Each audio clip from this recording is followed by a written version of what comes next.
With the Butt Kicker Gamer 2, what you see and what you hear is what you feel. Butt Kicker. The future is feeling.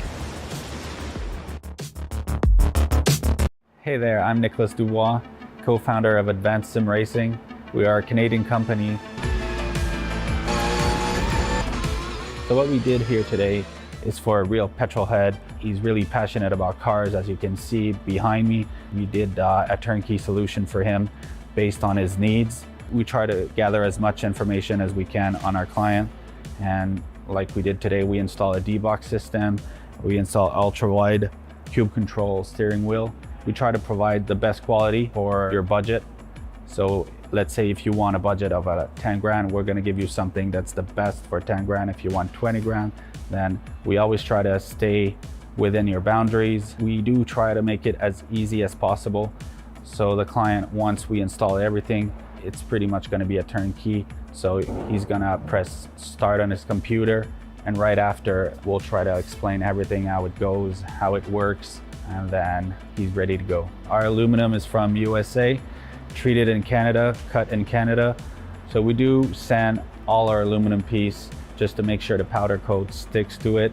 And that's one of the reasons why we use powder coat, is to make sure you have the best aluminum finish in the industry. And our quality is beyond what you can get with any other competitors right now. We are really, really passionate about all the gear, all the cockpits, all the sim hardware. And that's why we want to create something that's really gonna reflect our passion into our product. Come visit us at advancedsimracing.com. You can always reach us if you have any questions. You can call us, you can text us, you can go on Facebook, like our page, ask us questions over there, and we'll make sure to answer every questions there is. We are very passionate about what we do, and we try to make it as easier for you to go into the sim racing world, because there's a lot of gear, there's a lot of options, but let us guide you through your process, and let's hope you'll be an Advanced Sim Racing customer.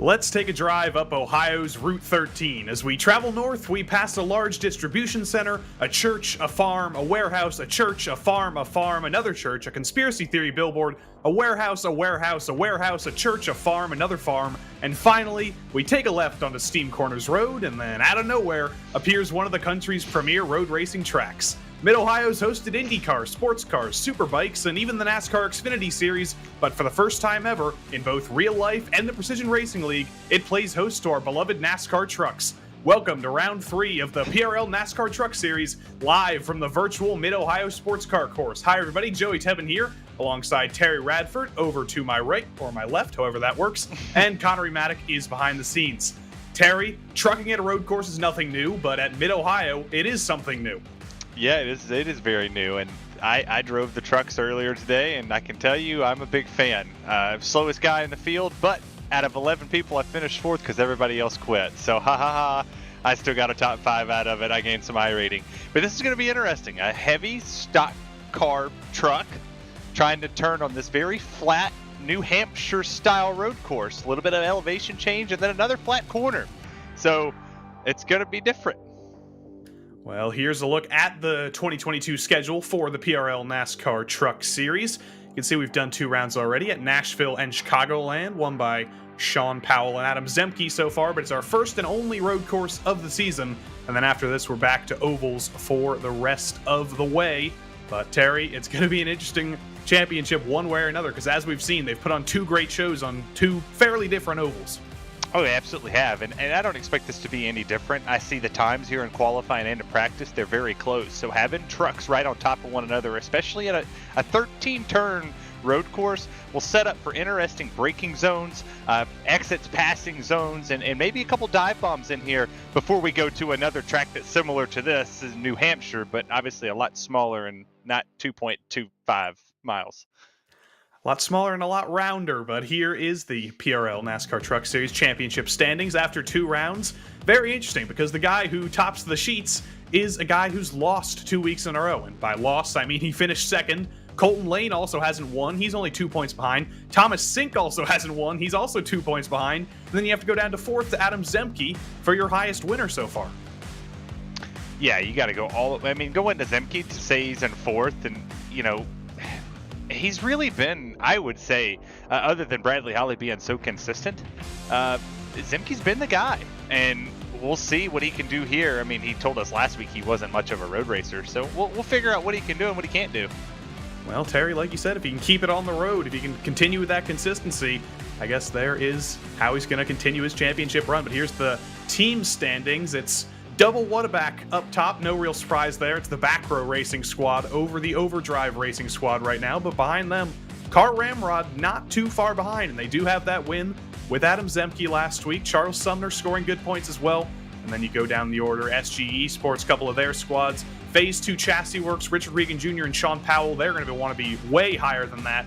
Whataback also in 5th place. Precision Racing Esports has had some speed with Moises Caraballo, Michael Diaz, but they've had some bad luck as well. And then down the rest of the top 10, which will need to do a little bit more work to get up there in the championship contention. But before we go any further, we must thank all of the sponsors who make all of this racing possible. Of course, VCO, the virtual competition organization, helping us out here at RaceSpotTV and helping make every single Precision Racing League broadcast possible this season. Also, Advanced Sim Racing. Owned and operated by passionate sim racers, Advanced Sim Racing designs and builds the sturdiest and most durable aluminum profile simulation cockpits available in the market today. All PRL members also get a 5% discount on ASR products using the Precision5 coupon code. This broadcast is also brought to you by RaceLab apps. RaceLab helps you to improve your driving skills. With modern overlays, race statistics, and native VR integration, you can get the best out of iRacing. Start using it now for free at racelab.app. Also brought to you by The Butt Kicker. Butt Kicker products provide an incredible immersion and realism to any game. Feel every nuance and truly put yourself in the driver's seat with The Butt Kicker. And finally, this coverage is brought to you by NinjaTrader. Ready to compete against the financial markets? Supporting over 60,000 users across the globe, NinjaTrader provides award-winning trading software and brokerage services. NinjaTrader is always free to use for advanced charting, backtesting, and trade simulation. Visit ninjatrader.com to get started with a risk-free trading simulator and start tracking your performance. All right, time to start tracking the driver's performance. There's only about 2 minutes left in qualifying. Only about 1 flying lap if drivers still are out on track, but no surprise up on the top of the timesheets with Abner Acosta, but it is a surprise that he's in second. Michael Diaz has put it on pole for the moment. Yeah, that's a very quick lap, too. I mean, they're right on top of one another. You see Bradley Holly coming to finish his second lap here. He's slotted in 4th, you know, not a bad jump. We just talked about Zemke, right? We talked about him on the sheets. And I'm trying to find him here, and normally we're not going to have to go this far to find him. 17th with a 130.31. All right, he told us he wasn't going to be good at this style, and well, 17th. He's going to have to hope for some issues to happen in front of him to get up there and run. Michael Diaz and Moises Caraballo, 2 of the Precision Racing Esports drivers, 1st and 3rd right now. They're no strangers to road course racing. Michael Diaz has a bunch of poles, a bunch of wins in the GTEs and the GT3s in the Precision Racing League. Moises Caraballo, if you were here last night for the GT3 Sprint Series, he was having that incredible duel with Guillaume Levesque for the win at Fuji, and clearly he is adapting very well to a truck at Mid-Ohio. Mark Kalin crosses the line to jump up to P8 from P9, so 1 extra position. Mark Kalin puts himself on the 4th row, but with only 1 minute left in qualifying, gonna need a big jump to put yourself on pole. Christian Swenson having a good run up here in 5th, but he needs 0.4 of a second to be able to catch Diaz or Abner Acosta here through the final couple of corners. Looks pretty clean so far, but let's see what the time is. He improves, but it's not enough for pole. It is enough for fourth, though. The second row for Christian Swenson. I actually have a point here, because when I was in the split earlier, I decided to go watch a split after it, and I saw some very talented road racers, and then I was having a conversation with a couple buddies who just enjoy it. We were out running a little BMW at Canadian Tire, and I said, what's the difference if you're one of these IMSA drivers or you're a Michelin sports car driver? Do you come out here and get in a truck? And do you just go out there and can you throw it out on the line at a road course regardless of what vehicle it is? And they said no. They said if you're good on road in a different style of vehicle and you come into something like this, especially the truck, right? You have a truck on this, it's very flat. I can't stress that enough on how quick you could wash off this track. With the disciplines being the same, but the disciplines are also different. So you have to back these corners up a whole lot more and be easy on the throttle coming off, because that back end does want to slide out from under you. It could make it very challenging here in this 13-turn road course. Well, let's take a look at who will be leading the field into turn one. No surprises. It will be Michael A. Diaz on pole, his first Truck Series pole ever. But no surprise, as it has come on a road course, he'll be alongside Abner Acosta, who's absolutely dominant in practice, but he's only second on the timesheets here. Moises Caraballo is third alongside Christian Swenson, who jumped up fourth in the dying moments. Bradley Holly, still no win this season, but he'll start fifth, and he'll be alongside Jeff Evans, another top 10 qualifying position for him. Danny Cervantes and Mark Kalin round out row 4, and the top 10 consists of Daniel Knight and Thomas Sink, in addition to those ahead. Behind them, Doug Evans and Austin Hunter, another solid qualifying position for the number 312. Then down to Sean Powell, lower than he's been at any time this season, and Barron Hilton's alongside him. Chris Harvey and Kevin McGarvey, the only McGarvey in the field, no Kyle tonight, will start 15th and 16th. And then last week's winner, Adam Zemke, starts alongside Jeff Hollingsworth, who is 18th. Down in 19th, it's Eric Papineau and Dalton Geyer alongside him. Colton Lane, second in the championship, down in 21st, and he's alongside Charles Sumner. Then it's the second Hunter of Nicholas Hunter, and Jim Westerfield is 24th. The list keeps on going. Stacy Hunter, Mike Witt, Ryan Traver, Zach Panzarella, Steve Loving, and then 4 drivers were not allowed to qualify this week because of penalties last week. Richard Regan Jr., Jose Medina, Tom Amasi were not allowed to qualify. Garrett Austin, Doyle Lawrence, and Robert Gilmore were allowed to qualify, but for one reason or another, they chose not to. And that is your 35 truck field here for this race tonight. And there goes the iRacing Porsche pace car. It's a short pace lap, and we'll be going racing here in a matter of moments. Yeah, it kind of caught me by surprise when I was doing the fixed race here. I got to turning left and right there for a second, and I was like, man, we're about to go green, and then, oh, I thought we were going around the track. Pace car went down, and they just threw the green flag. I was like, well then, I guess we're going green. Through the carousel, through the final corner. The formation lap is a very short formation lap. We're not very formed up, but we're going green. We are formed up front. Michael Diaz leads the field to green in the PRL NASCAR Truck Series for the first time, but Abner Acosta is right there with him. His teammate Moises Caraballo is there with him, and look at Christian Swenson on the inside of Caraballo coming down into the keyhole. They're 1 by 1 for first, but they're side by side for third. Yeah, the side-by-side for third there. You see the 11 sweeping to the inside. Christian was able to get under Carabello and was able to make that pass stick. And when you get to the, well, you have to switch up a little bit, kind of like soccer. You want to switch back one way or the other. You want to make sure that you swing out all the way far to the grass and then swing back down when you go to your different corners. You want to fake them out just a little bit and think, hey, I'm going to go high, but you just shoot it low and then set yourself up for the next corner, as it looks like we're about to have a battle for this lead here. Abner Acosta all over the back of Michael Diaz through the twisty section of the track, through 4, 5, and 6. Now into the middle sector of the track, just complete high-speed corners. It's almost like Oulton Park in England, this part of the track. It is just ridiculously high speed, ridiculously high commitment. But for the most part, looks like everybody has kept it on the road. There was a little bit of drama, and there is drama in the back. I see Doug Evans in that bright green truck has just spun into the inside wall.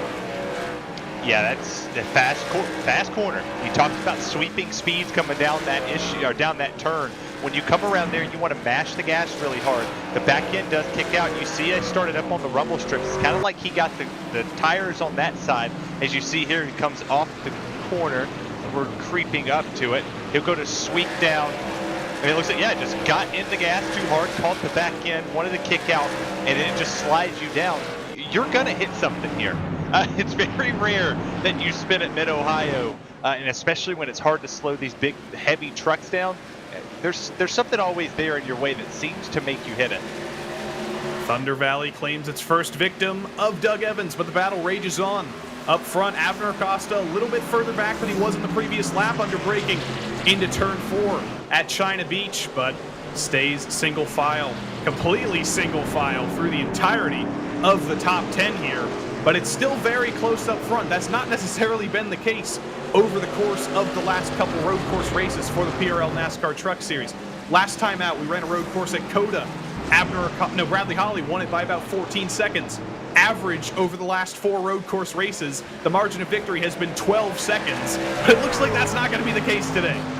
No, it doesn't look like it's the case at all. I mean, you look at the lap times that are being thrown down. Yeah, Diaz is running a 1:32.7, but you look at what's behind him, a 1:33.2, 1:33.7, 1:33.9, but it's also because they're having to back the corners up more so they don't run the guy over in front of them. So while they are close, it's a second and a half separating your top 5, and you do have Bradley Holly. You talked about him winning the last one by over 12 seconds. Well, he's sitting in 5th, and he's 1.5 seconds behind the race leader, and Diaz, and new fastest lap there, Kristen Swenson, 1:28.1, so able to charge the corners harder even with the truck in front of him. Swenson has been the most aggressive up front. He got by Caraballo for 3rd, and he is all over the back of Acosta, but Acosta is much closer this lap by about 1 or 2 tenths to Michael Diaz, but unfortunately it looks like he's just a little bit too far back. He could send it to the inside here, but no, he stays back. Seems like a little bit of a holding pattern for the moment. It's a long race, it's a 30-lap race, so I do wonder, there's got to be a lot of tire saving, a lot of strategy going on here, because there's a lot of laps you got to drive these tires on. Well, it is. We do have the weather up. It is a very hot surface, as our producer points out to us here. Here's the thing, and this is weird because if you watched the Coke race last night and you listen to what some of those drivers talked about, with the track temp was just about the same as this in Road America. If you think their tires didn't fall off a whole lot with virtually the exact same distance, so I'm going to be curious to see if potentially we see drivers come in when they do come in to get fuel, and do they take tires here? Is this a track that you're going to progressively get faster at? Are the trucks going to have tire wear? Because you could slide them, you could cook that right front too much, and it's going to make that truck just not want to bear down into the corners and not want to get in the braking zones. There's a battle for 3rd going on, as it looks like the 11's going to make the spot. Back on the attack on Christian Swenson. The 11 and the 278. Moises Caraballo around the outside, around the keyhole. Doesn't quite work out, but he pulls the switchback down the back straight into turn 4. Caraballo's got the run. He's got the momentum. But again, the draft has not been especially effective in these trucks. But he is clearly the quicker of the two. Does he try and go for a send again into turn 4? No, he sticks back. Yeah, you're gonna see a lot of charging back there from Bradley Holly as you see the onboard while they're going at it there. A little contact looked like it was made to wash up in the corner. This battle, there's a battle for the lead. There's a battle for 3rd. And it's a 3-way truck fight right here for this. As you see, wow. They're loose. Oh my goodness, 278. Look at Holly, he's wheeling that thing. Caraballo almost made the Renus VK move around the outside in turn 6, but eventually he had to give up to Christian Swenson. That was phenomenal racing, and I'm sure Bradley Holly was loving to see that. That's brought him completely back into the fight for the podium here, and Caraballo's still taking a peek to the inside through the carousel, through the final couple of corners. These guys are all over each other, but unfortunately, that's really good for Diaz and Acosta because they've pulled 2.5 seconds over these guys. Yeah, but you think about this. You think about the great road course racers in NASCAR history. You think of a Juan Pablo Montoya or Marcus Ambrose or Ron Fellows, even a Scott Pruitt. Every time they come out here in one of these races, what they do is they like to outbrake you. They like to overcharge you a little bit, as there is a battle for the race lead, as Acosta's going to get around Diaz for the time being. It's going to be a drag race down here, but you have to be more aggressive. I mean, you saw AJ Allmendinger at Coda was very aggressive until Ross Chastain went and just outbroke all of them and used a couple people as brakes. Could we see that tonight? Diaz pulled the Pruitt fade on Abner Acosta into the braking zone there, but stays ahead. He wiped out all the cones in the process. Abner Acosta, that was the first time he was actually able to attempt to make the move. He almost got it done in the keyhole, but Diaz fights back, and Diaz hangs on to the lead, and you can see the effect that's had on the gap behind. Christian Swenson's made up a full half second as he runs away from Caraballo and tries to chase down these two leaders again. Well, Caraballo's been on razor's edge this entire time. You saw the track temp at 110. A little bit of cloud cover might potentially cool this track temp down just a tad bit. When it gets to about the 105 range, you might get a little bit more cooling here. But Swenson is on a mission. Once that 11 got around the 278, it's full steam ahead because he's on the rail. I mean, that Ford has just been planting perfectly throughout the corner. But this battle for the lead is hot like the track temp right now. Here's the same thing we saw in the last lap. Acosta much quicker through turn one. He's on the attack again into the keyhole. Can't send it around the outside. Diaz blocks him off. But Acosta was much quicker on exit on the last lap. He switches back. But Acosta stays behind once more, and Diaz again has that critical 2/10 gap that he had so many laps ago. And Acosta's going to have to wait another lap to try and send it into turn four unless he does something very aggressive here. But he does not. Diaz too late in the brakes, and he holds on to the lead, and Swenson has cut out another half a second chunk. In 2 more laps, he's going to be there with these guys, and it's going to be a 3-way fight for the lead again. Yeah, well, you see once they get to this real technical part of the track where it's brake, gas, brake, gas, brake, gas, and you're switching back to the right, to the left, that's where Swenson's really able to make a whole lot of ground, and there's not a battle in front of them. So they're not really battling. They're keeping each other honest here. That's the one thing I love about road racing is the second place driver can always keep the person in front of you honest. It's going to make you hit your marks. It honestly makes you a better driver throughout these road races. And the person in second always wants that rabbit in front of them. It changes their braking zone, makes them go just a tad bit deeper. And it's lap 6 now, Joey. Imagine lap 29 and having a battle that's 1/10 of a second from one another.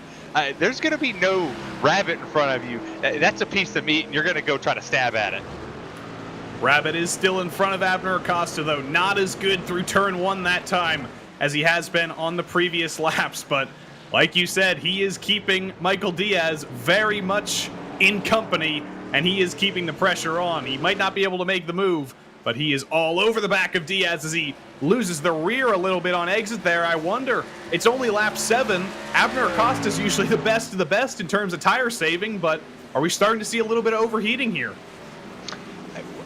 Well, I mean, I can kind of see that a little bit here because, like I said, charging the corners and going into these races itself and saying, hey, you know, this is an opportunity at the moment where you want to charge. You want to try to overcharge the corner, make that other driver slip up. Acosta's trying to make Diaz get out of the preferred groove, which is right up against those rumble strips.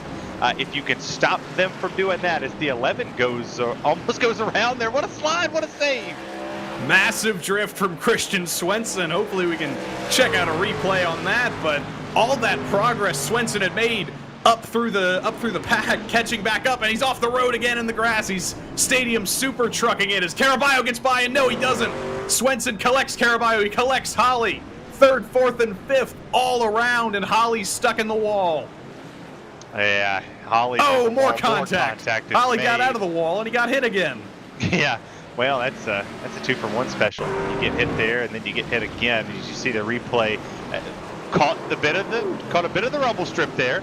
Saved it, caught the rumble strip again, tried to gun it, and then it just goes downhill from there as we continue to ride on here with this replay.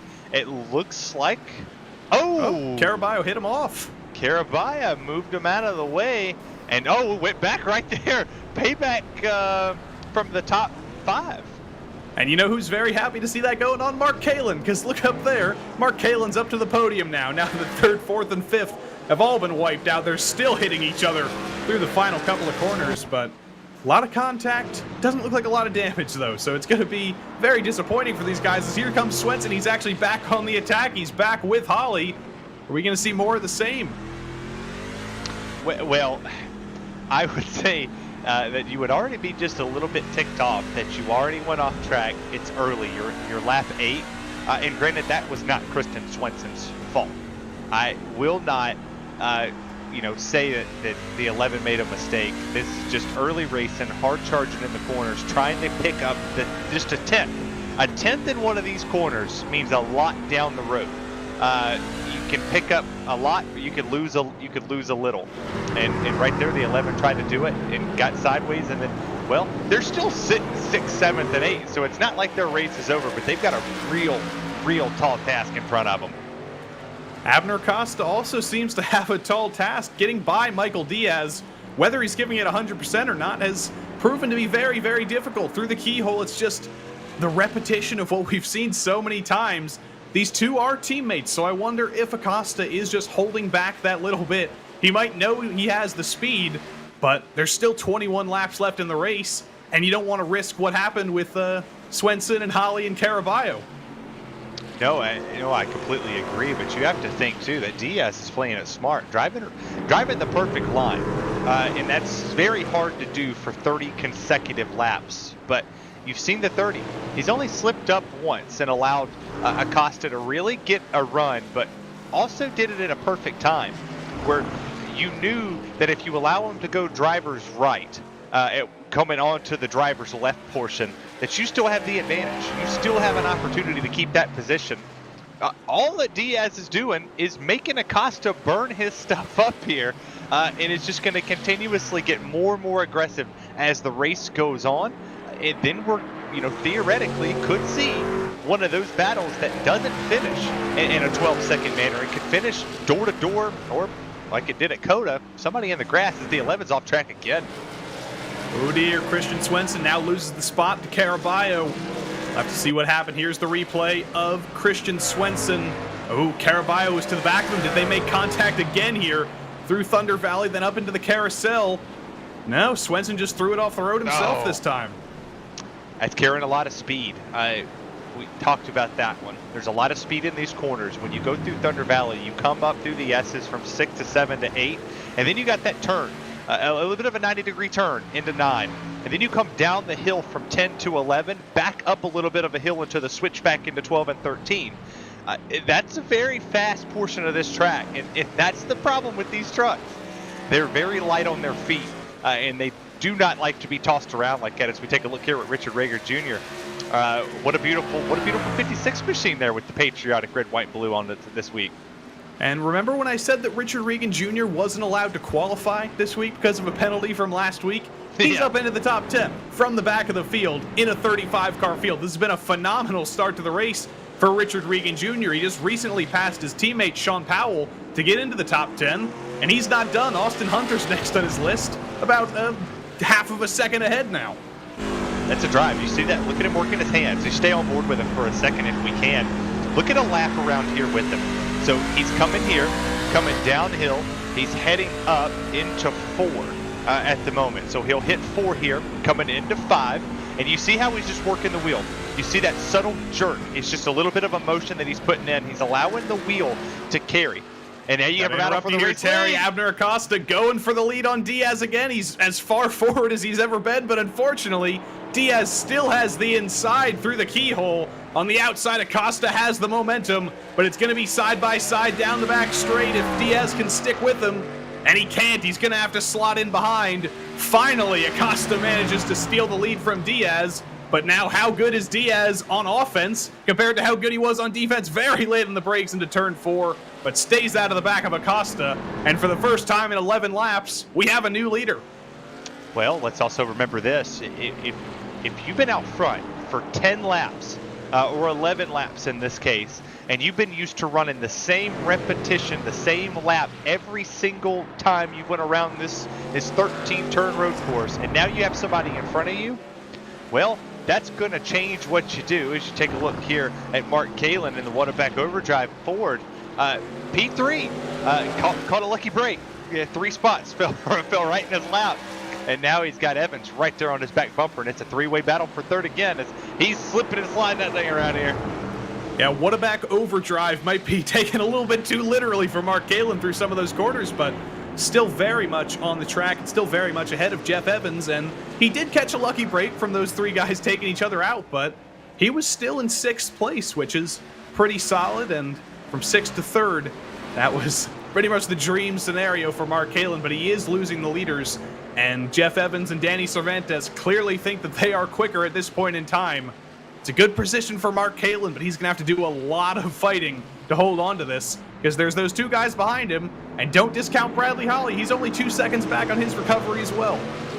I think that was Terry Labonte that was in the back there. He needs to challenge and get a little bit of old Texas Terry and get see maybe he can pull some of his road course magic out. One of the guys that I was watching something. One of the original or was competing in the original race and rode Atlanta back in the day with a bunch of drivers. It was a very good road racer. So I don't know, sitting P3 from Kalin, very good bar. But Jeff Evans right there in 4th in the 51 machine. Looking at the lap times here, 139s. Now, granted, our leader, Abner Acosta, is running 129.8. Still competitive with what the top 6, because there's not very many people up and down the board that's been running 130s. Everybody else is in the 131, 134 range. But Kristen Swenson back there still running a 139. These lap times are starting to stay consistent with our top 5. And now Richard Rager Jr. puts down a 129.9. So speeds are picking up for some drivers, but some drivers are starting to fall off that mark by over 2 seconds. And what a season it's been for Jeff Evans here in 4th place. He had a strong run going in Nashville in the opening round, had some bad luck, got taken out, then came back last week, finished P6, got his season back on track, and it looks like it's going to be another top 5 for him. So if he didn't have that bad luck in Nashville, he would very much be in contention for the championship lead here. And he might be after this weekend ends. He's outscoring Holly, he's outscoring Sink, he's outscoring Zemke, he's outscoring Lane. This is great for Jeff Evans. He might not be the leader, but consistency is what matters. We talk about it. P6 for Bradley Holly. You got to go to 14th to find Zemke. And, well, you got to go all the way down to 27th. Or I believe in my time, you got to go to 16th to find Lane.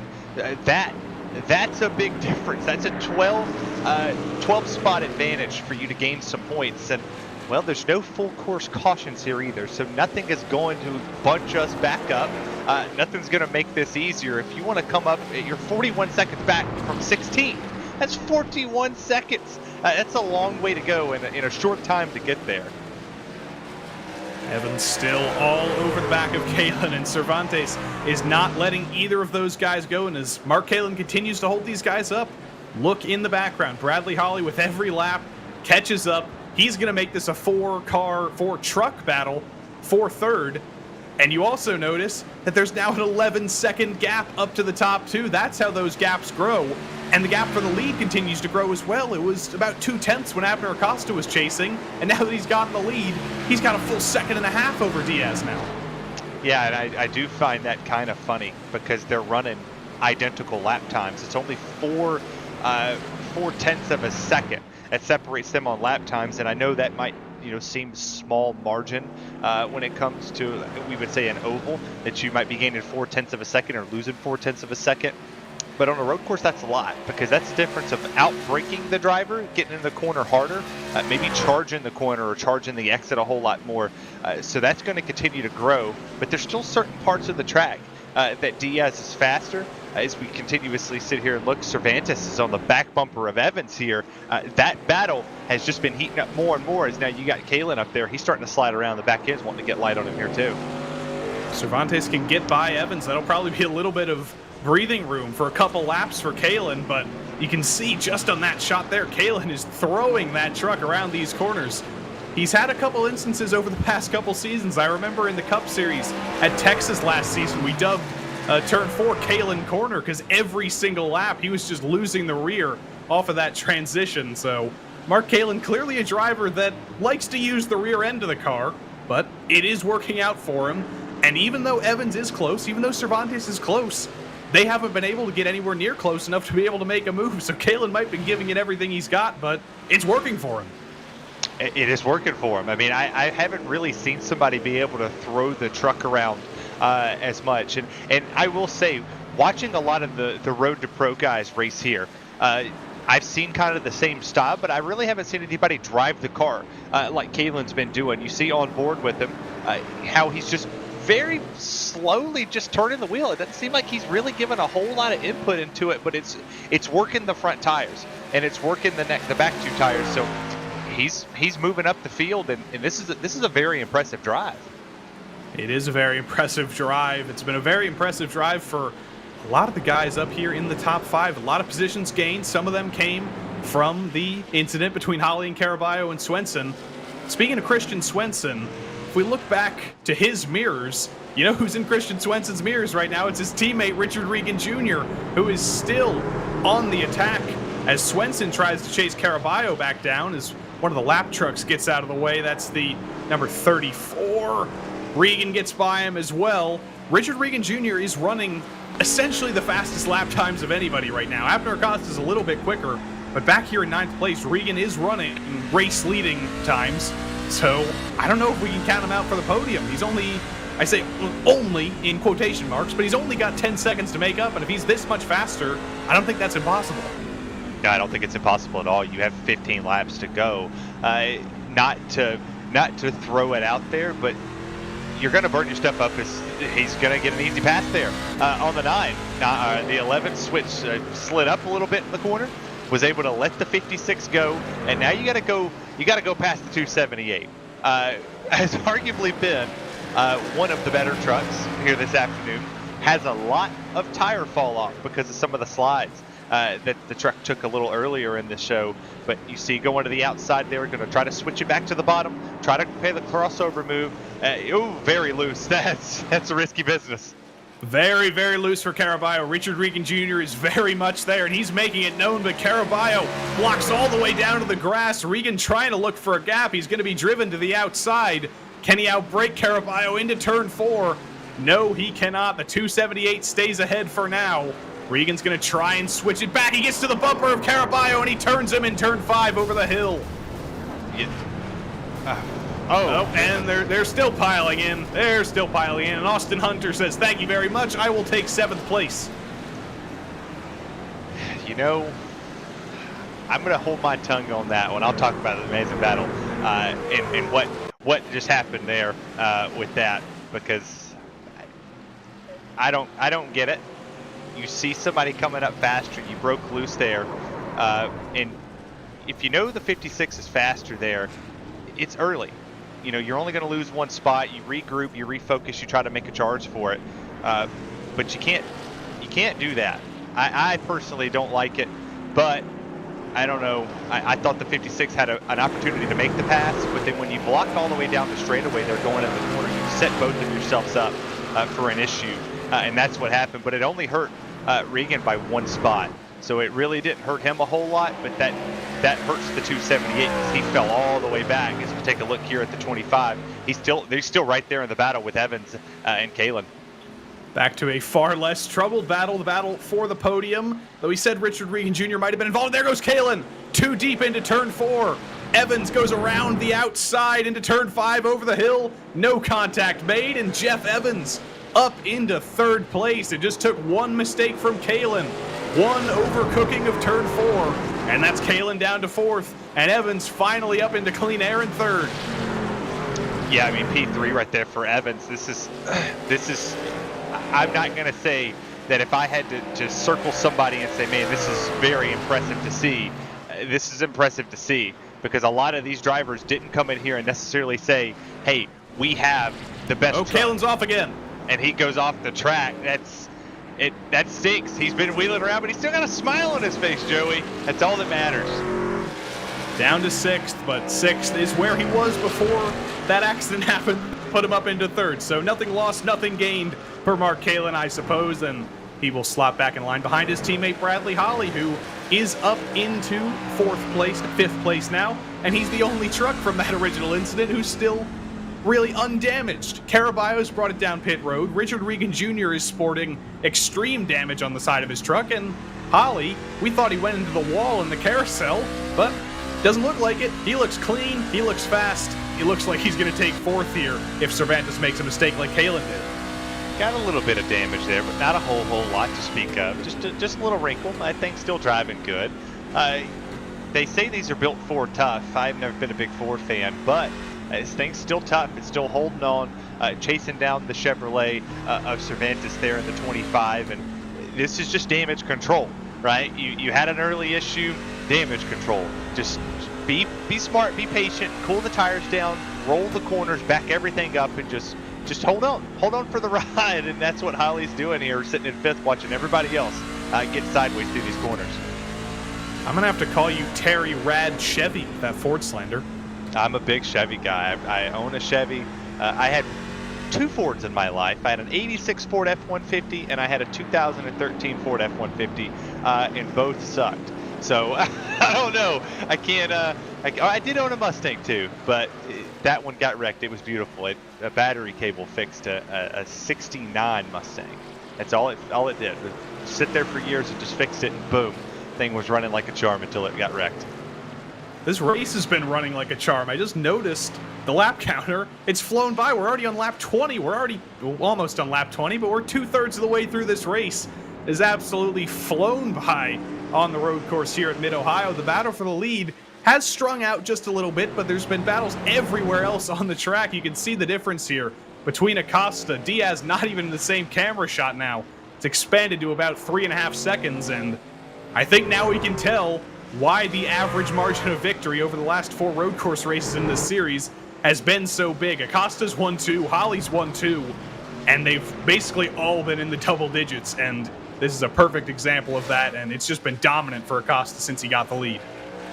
Yeah, and I think that's the biggest point that you can take away from this is once he stayed on the back bumper of Diaz, was he burning his stuff up?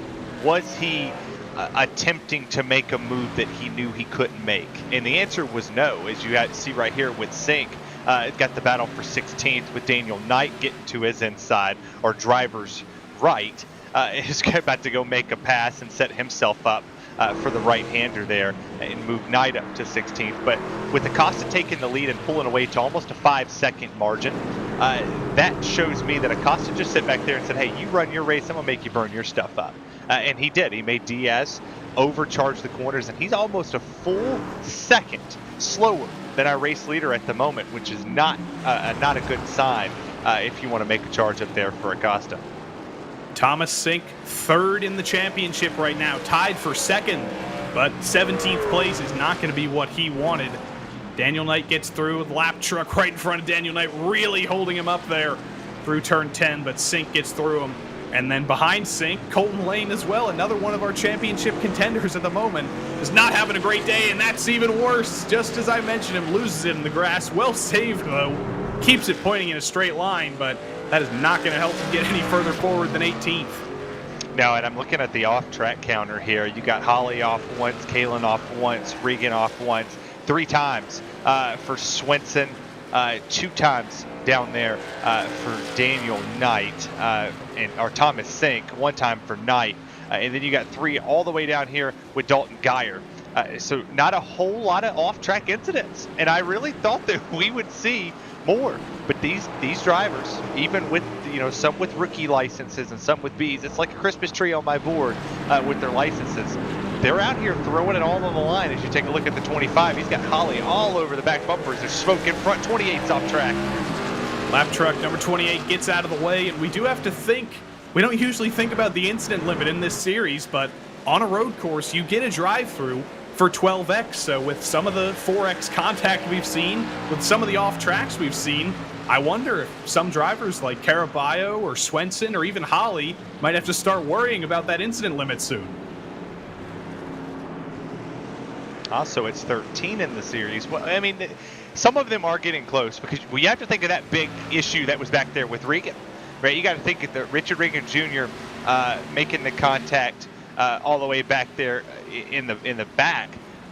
If you think about that incident, that was 4x, and then another 4x, and then potentially a 2x for going off track. So the counter tallies up, and my math isn't that great. I'll never be a math guy. It's not my subject, but that's a lot of X's, and they don't live in Texas. A lot of X A lot of XIO live in Ohio. I don't know how that. We can workshop that after the broadcast. I don't know how that's going to work. We'll talk later. But speaking of Richard Regan Jr., as we watch Bradley Holly, one of his fiercest rivals, fight here, if we look back to 8th place, Regan has caught back up to, well, never mind. I'd said he caught back up to Austin Hunter. He instantly lost about a full second, and he's not to the back of him anymore. So we'll take a look at Richard Regan Jr. when he can refresh that battle a little bit more, and we continue to ride on with Holly as they navigate through all this lap traffic. That's the interesting part about this series. A lot of drivers, they're oval specialists. There's a big difference between the fastest drivers on the road courses and some of the less experienced drivers on the road courses, but the lap cars have done a very good job of getting out of the way, I have to say. They just are in the way. This is how it works. Yeah, and I'm not a road course guy. I enjoy watching them. I don't enjoy driving them as much because I'm not very good. In the IMSA cars, okay, I could do that. Maybe the Corvettes out there doing a little bit, but the NASCAR stock cars to me just feel, like there's just not a whole lot of power that you can really mash the throttle down and do a whole lot with. But I've enjoyed seeing the lesser guys on the road. Right, and that would be me. I would have been 2 laps down by now in this field. But watching guys come out here and they move out of the way. They know, hey, I'm not a road guy. Let me move. Let y'all continue doing what you're doing. But seeing some of these drivers throw it on the line, you look at that 25 of Cervantes. He is sliding every corner. It's Formula Drift at Mid-Ohio. It's the Mark Kalin special as Holly now gets to the inside of Danny Cervantes, side by side, up the hill. Oh, it's gone wrong in this corner before, but Holly stays on the inside, stays on the track, and through the carousel. Bradley Holly is up into 4th place. A clean move, a strong move. And again, that's just what one mistake can do when you've got another driver on your back. It all falls apart, and it's all falling apart for Danny Cervantes. He falls down into 5th, and here is that battle between Hunter and Regan. Richards finally caught back up. They're going to navigate through a lap truck here. He's not going to get out of the way. I don't know who that is. It's one of the black lap trucks, but he's very much in the way here through the final couple of corners, and that's bringing Regan all the way to the back of Hunter, and he's still in the way. Well, you have to think some of these drivers aren't necessarily going to move, and they don't have to, but Regan's there, and this is a move that you could potentially make. You can set yourself up coming into 2. That might make this a little bit more interesting because I don't think Regan's too happy for what happened earlier in the race. His truck's beat to mess. Might not be handling the way he wants it to handle. Tires are cooked. You're sliding. You're coming down this long straightaway here through 3 up to 4. And there's a lot of blocking that's going to happen here because this is where the draft can sort of kind of work.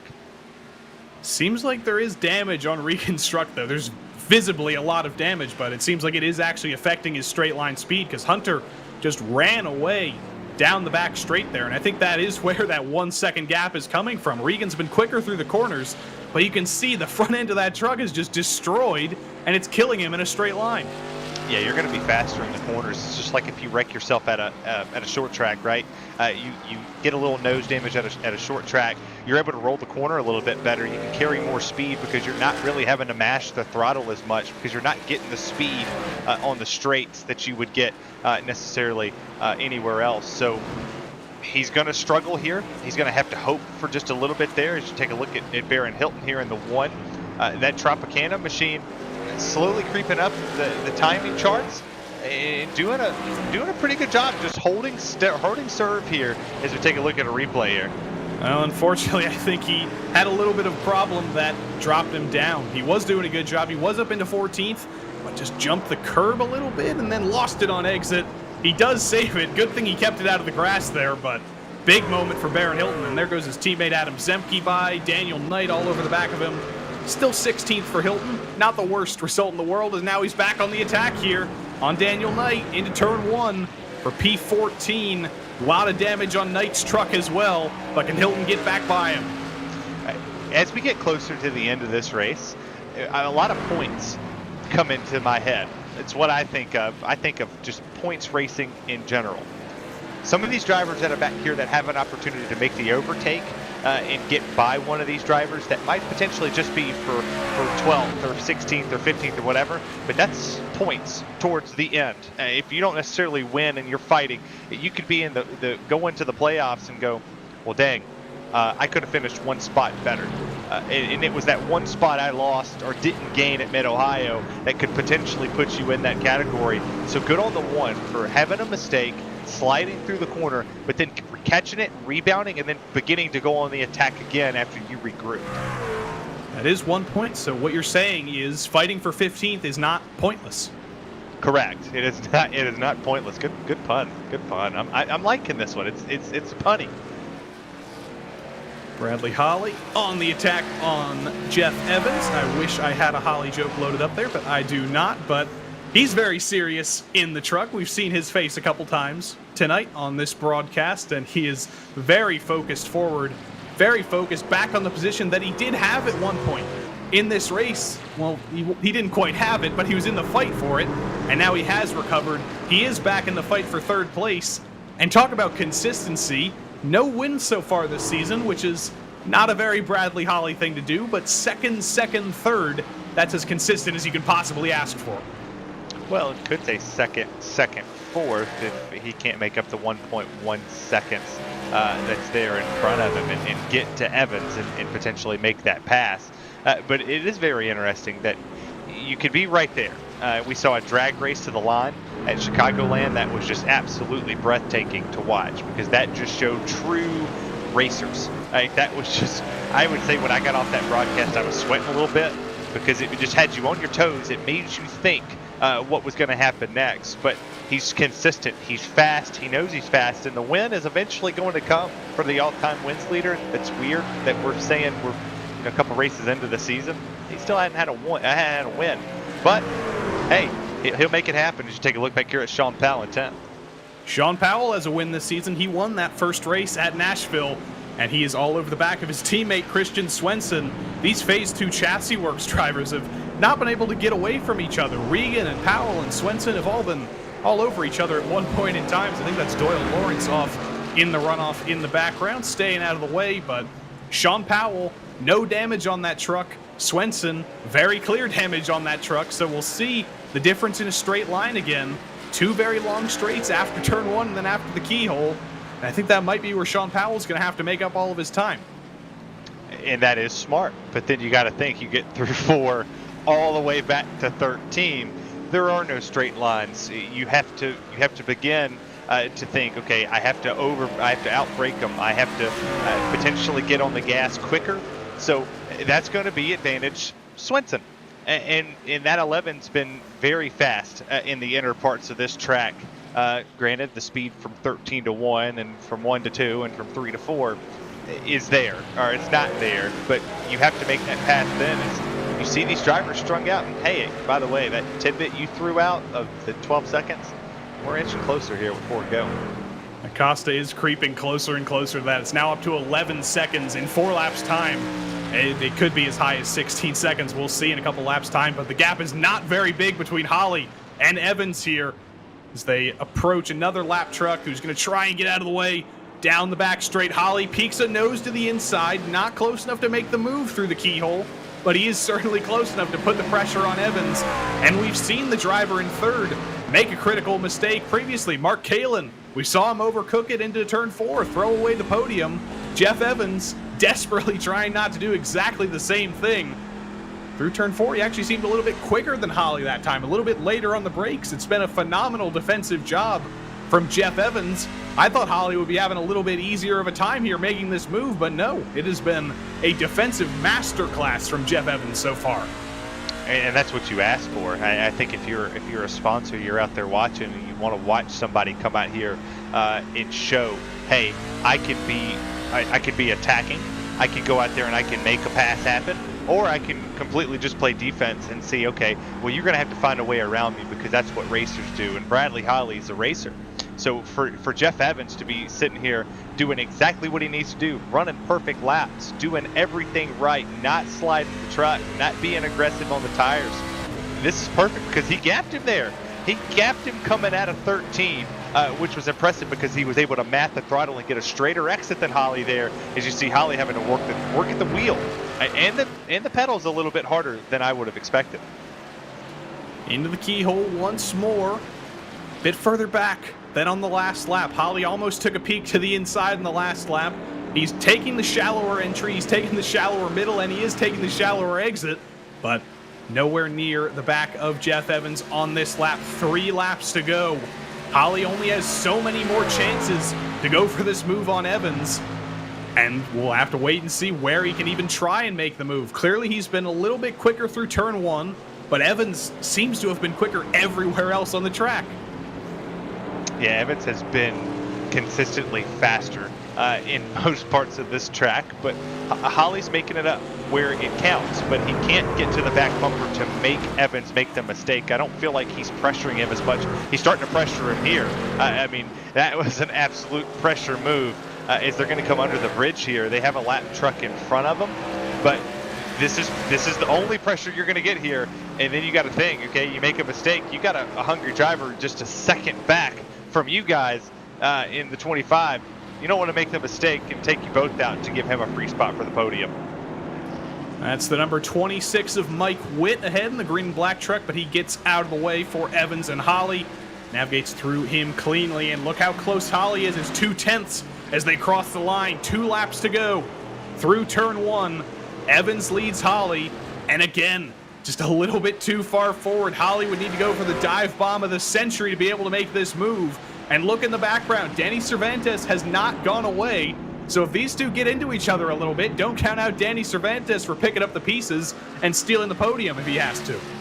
Yeah, I mean, that's the only thing you hope for in the late parts of this race, and you're 2 seconds back off of that spot to go get. You can't really overtake. You can't really make a whole lot of aggressive moves, because if you do, you put yourself in a vulnerable position.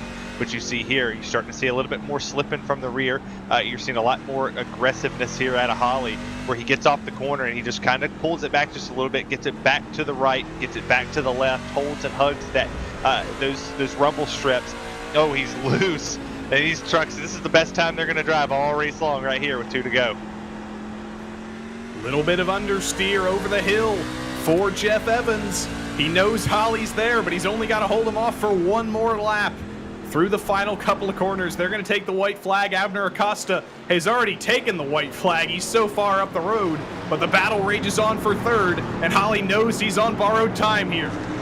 He is on borrowed time, and you have to think, if he can make this run happen, he's all the way to he was going to the driver's side of the truck. If he could have made that stick, he would have been in the prime position going into to 1. He would have had it. Now going into the keyhole, he has to get here. He has to make this move happen. He might potentially be able to make it to the outside, but he's going to have to make it and fake it here and try to wash him up, but it's not going to happen. See if he gets the run off. Evans defensive. Holly does get the run off, but is it enough? Down the back straight, going to turn 4 for the final time. It looks like it might just be a little bit too far back from Holly, but how late can he be on the brakes? Evans been so late on the brakes. He's been so defensive, but he doesn't even have to defend into turn 4 this time. He's that far ahead. And Holly, he's just going to have to wait for a mistake from Jeff Evans now, I think, through the final couple of corners of the lap.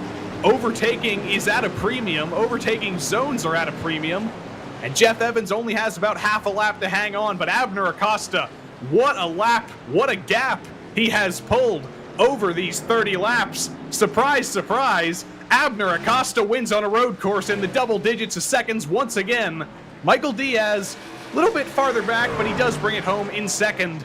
But the battle for the podium rages on. It's not yet over. Can Holly send anything here through the last corner? No, too far back. Jeff Evans is going to hang on through the final corner. What a defensive job by Jeff Evans.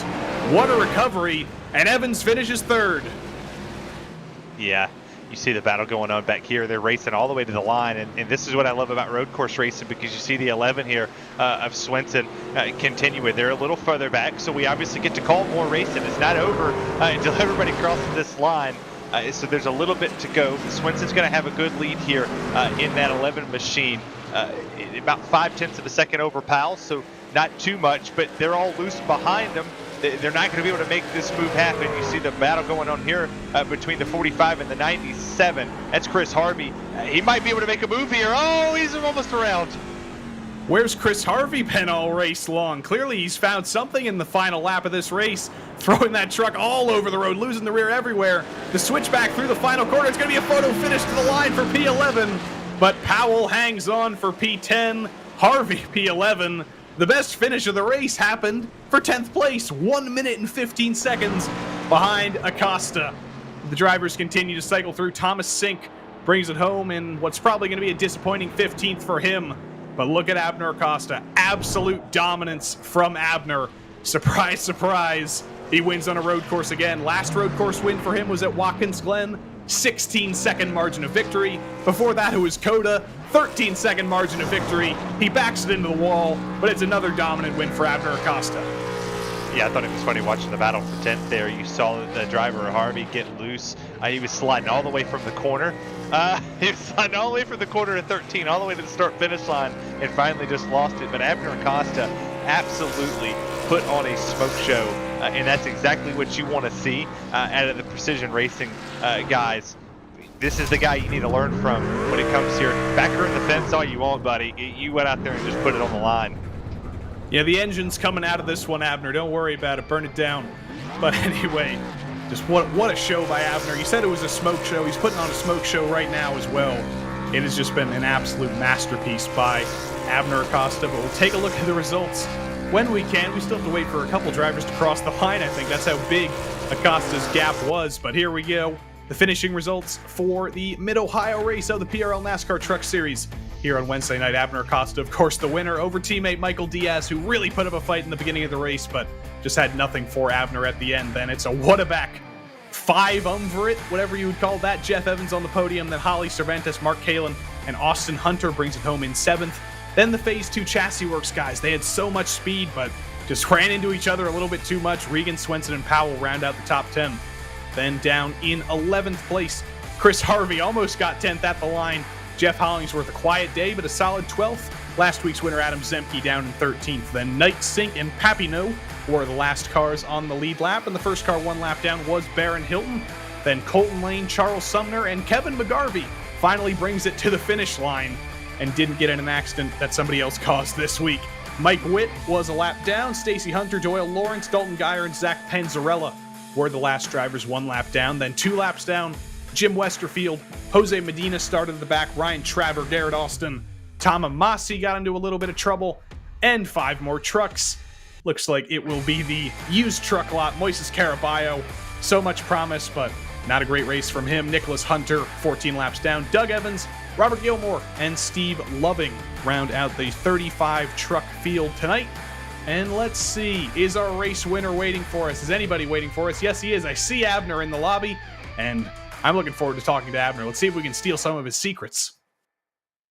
Abner Acosta, another dominant win on a road course. I can't say I'm surprised. The last 2 road course wins for you in this series were in the double digits in terms of gap, and it's yet another one. Congratulations.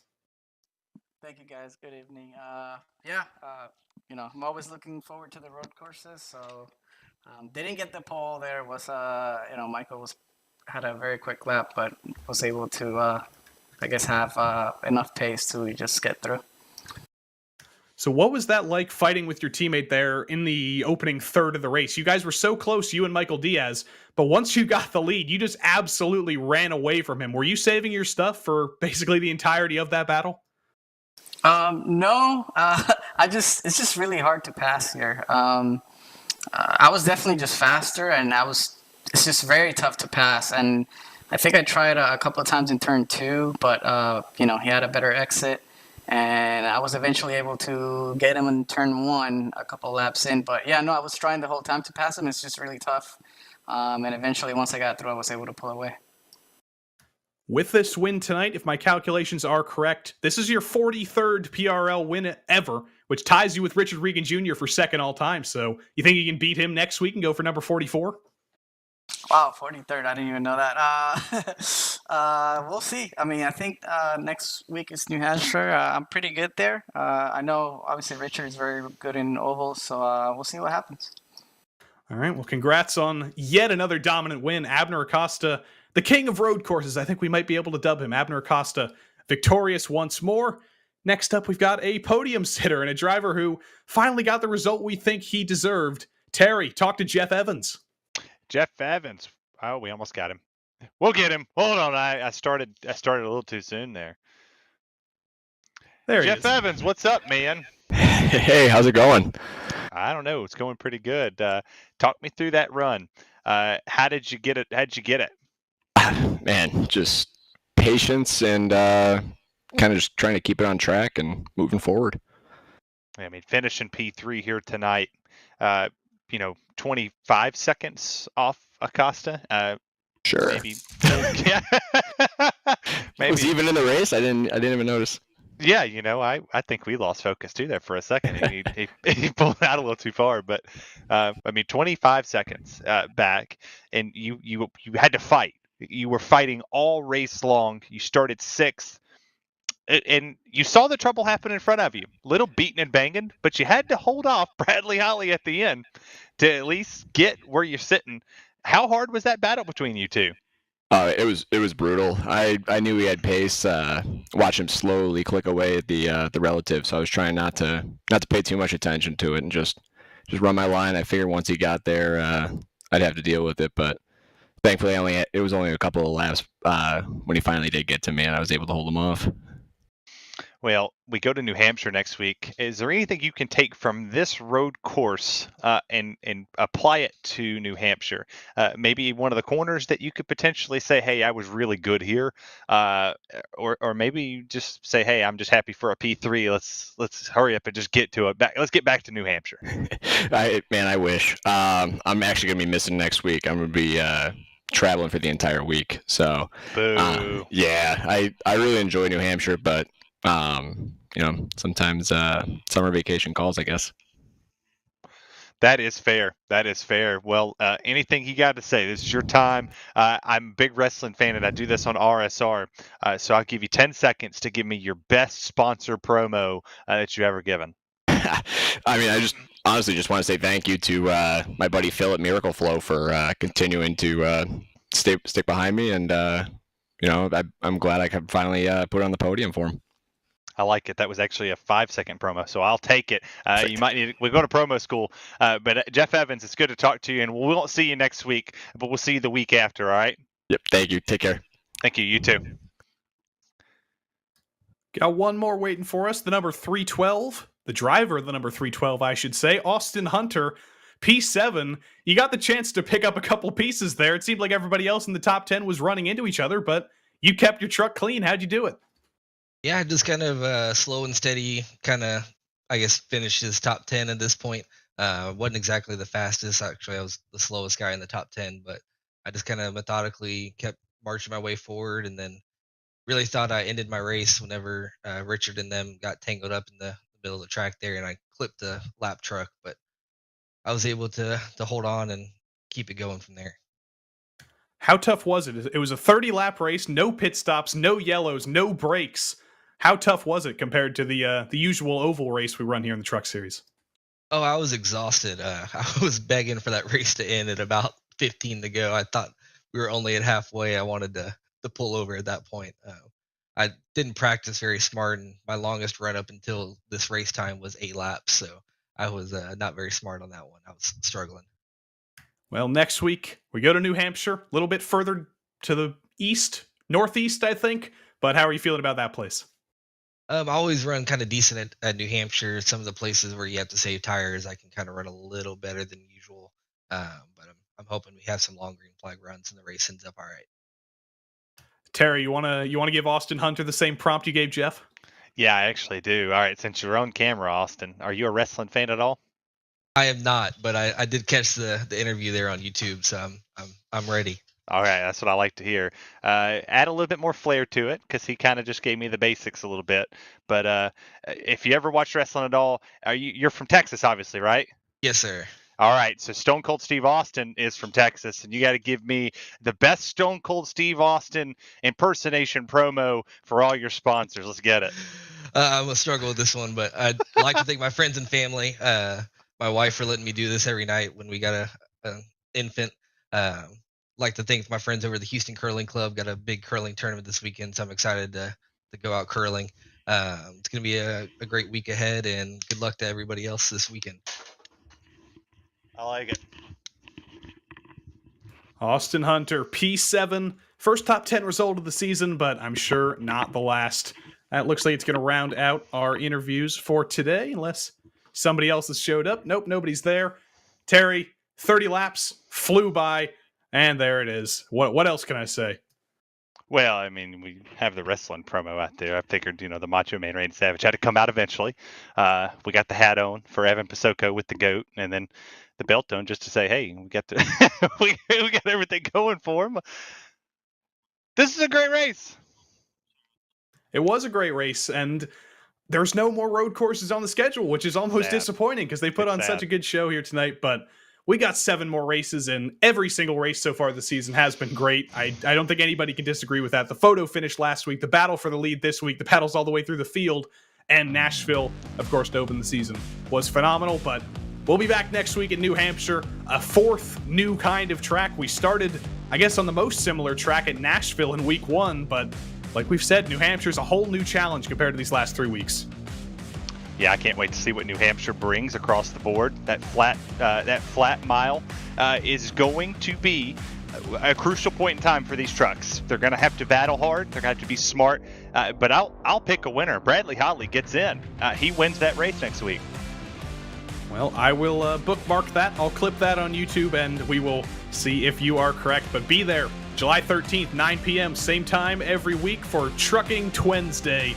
But next day, tomorrow, as you would normally say, is the PRL F3 series on Thursday nights. We'll be taking on Sonoma in there, and then we'll be back on Sunday for the Cup Series. PRL action on essentially every day of the week except Friday and Saturday. So be here on RaceSpotTV almost every day of the week for more PRL action. But for now, from Terry Radford, from Connery Maddock, from me, Joey Tebbin, that's about it from us tonight. Thank you for joining us, and until next time, so long.